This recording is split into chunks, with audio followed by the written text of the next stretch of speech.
Alors comme ça, il paraît que les gays n'aiment pas les films d'horreur. Si tu passes du temps sur Instagram, sur TikTok, ou alors si tu aimes bien Drag Race, tu es forcément déjà tombé sur cet extrait. Why do gay people love horror so much? They do. No, they don't. I think they do. They don't. They Roll don't. the tapes. They I don't. think They don't. Alors au-delà des préférences cinématographiques de chacun, et franchement je suis pas là pour juger, mon réalisateur préféré c'est Jean Rollin, je vais t'expliquer pourquoi en réalité il y a une grande histoire d'amour entre les gays, les personnes queer même en général, et les films d'horreur. Et plus généralement je te propose qu'on parle de l'histoire entre le cinéma d'exploitation et la culture LGBTQ+.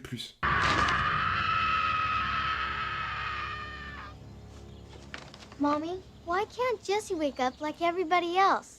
Déjà pour commencer, le cinéma d'exploitation, c'est quoi? C'est un type de cinéma qui a surtout été produit dans les années 50 et 60, et qui se veut à la marge du cinéma populaire. Ce cinéma d'exploitation, il est connu pour être transgressif et subversif, et parce qu'il va parler de questions culturelles contemporaines, qui ne sont pas ou peu traitées dans le cinéma plus populaire. C'est comme ça que va naître la Dragsploitation, la Blaxploitation, les films d'ovnis sur fond de terreur communiste, la Mexploitation, enfin bref, t'as compris. Tout ce qui est oublié dans le cinéma traditionnel, donc tout ce qui n'est pas blanc, hétéro, cisgenre ou moralement acceptable, trouve sa place dans le cinéma d'exploitation. Et donc la culture LGBTQ+, qui elle est justement sous-représentée dans les espaces artistiques comme au cinéma, va aussi y trouver sa place. Comme à Hollywood, il y a le code ACE et tout autre moyen de censure, les histoires queer positives ne peuvent se raconter que dans ce cinéma d'exploitation. En contrepartie, elles sont moins distribuées, donc moins vues et moins considérées. Dans les années 60, les films de Kenneth Anger, Andy Milligan, John Waters vont vraiment faire parler et elles n'auraient certainement pas pu trouver leur place dans le cinéma populaire. Ou en tout cas, elles n'auraient jamais pu aller aussi loin, pour le meilleur comme pour le pire. Parce que comme ça, juste par mes mots, au début des années 60, 50 États des États-Unis interdisent encore les relations sexuelles entre deux personnes du même sexe. Donc les montrer sur grand écran, non merci quoi. Et pour le cinéma horrifique, eh ben c'est un genre qui a souvent été relégué au cinéma d'exploitation lui aussi. Parce que considéré comme un sous-genre, un genre pas très poli, qui ne montre pas des jolies choses et qui ose procurer un sentiment de peur, donc un sentiment pas très confortable pour le public, et les histoires queer, elles vont aussi venir s'identifier à ce genre mal aimé. Des films comme Blood and Rose, Dr. Jekyll and Sister Hyde, Dominique, je fais exprès de citer les œuvres moins connues, comme ça je te fais une watchlist aux petits oignons. Les personnages, les histoires, les références queer, ces films vont se nourrir de la culture LGBTQ+,